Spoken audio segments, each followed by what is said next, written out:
It cannot go on like this. The erection, stage by stage, of an apartheid state in the old British mandated territories of Palestine will reach a state, as it did in South Africa, where the number of disfranchised and oppressed and suppressed and impoverished Palestinians will outnumber the Jews. And at that stage, the world will suddenly wake up to the fact that just as we had it in South Africa, we've got an apartheid state now in the old British Palestinian mandated territories. We have to cry on behalf of the people of Palestine and the people of Gaza, because their voice is not being heard sufficiently throughout the world. And one of the things that horrifies me is that when after I made my speech in the House of Commons last month, and people wrote to me from all over the world and emailed me from all over the world about that, and I got emails and letters from America, and they said there is not one congressman or congresswoman who will say in the United States Congress what you, Kaufman, have said in the British Parliament. Yeah. Yeah. I'm not proud of that. I'm not proud of the fact that I said it, but I bewail the fact that what I said cannot be echoed by parliamentarians. But I tell you this, there is a voice all over the world. Since I made that speech, which has been watched by hundreds of thousands of people on the internet, I've had communications from all over the world. I've had communications from Jews in the United States, from Jews in Israel. I've had communications from Canadians and Australians. I've had it from the Philippine Islands and from Malaysia. I've had it from Dubai. I've had it from Slovakia. I've had it everywhere. People care. People care. What we have to do is to give the voice to the people who care. And I tell you this, my good friends, my voice will not be silenced, and I will go on speaking until justice, however belatedly and however much bloodshed is brought to the people of Palestine.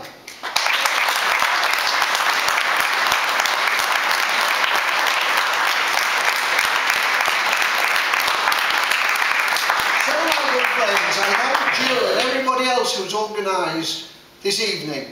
I thank you for coming. Every one of you here is raising your voice for the good, decent people of Palestine.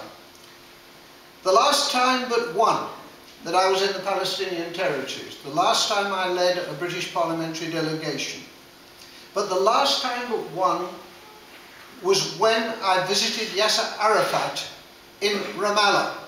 Now we're told, Gordon Brown met President Abbas a few days ago. Now we're told that it's essential to negotiate with Fatah. It's essential to negotiate with Mahmoud Abbas of Fatah. Yasser Arafat was the leader of Fatah, and what did they do with him?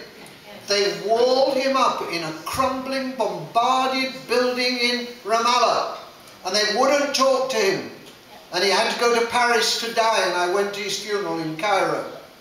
They wouldn't talk to Fatah then, but now they say that Fatah has to be spoken to, but because Hamas is so appalling. Well, Hamas is appalling. There's no doubt whatever about it. But whether it's more appalling than the present Israeli government, or whether it's more appalling than the government that will be elected by Israel on Tuesday from a group of deeply unattractive political parties, including the Labour Party, with which I used to have good relations in Israel, and whose leader, Ehud Barak, is now one of the chief killers of Palestinians. Whether it will get any better, I don't know. And it's easy, my friends, for us to say, well, maybe it's got to get better, got worse before it gets better. But we're not going through the worst. We're sitting here in the Birch Community Centre, having a pleasant social evening to think about the people. But the people in Gaza, they've not got sewage, and they've not got hospitals, and they've not got medical supplies, and they've not got water, and their kids can't go to school.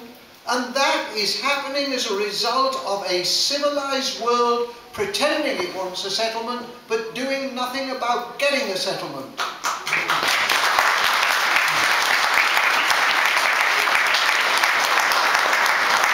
So I say to you, my friends, do not despair. I went to South Africa as the guest of the South African Council of Churches in the days when apartheid prevailed. And I met Mandela, and nobody believed that apartheid would be overthrown in South Africa. But it's gone, and this will go too. But it will not go simply because we are wishing it to go. It will go because we work for it to go, and our voices are never, never, never silenced. And the huge attendance this evening shows that there are voices here which will not be silenced. So let's have a pleasant evening this evening. Let's meet together in comradeship and friendship and solidarity. But never forget what the people in Gaza on a cold winter night, because it's cold in Gaza on winter nights, what they're going through tonight. And as we enjoy ourselves this evening, let us never forget the people in misery in Gaza, and let us be clear, and not just Gaza, the West Bank as well, with the disgusting filthy wall that the Israelis have built, and the 400 roadblocks. Let us not forget them, and let us vow that we will go on until the people of Palestine, in Gaza, in Ramallah, in Jenin, in Hebron, are as free as we are in this room tonight. Thank you.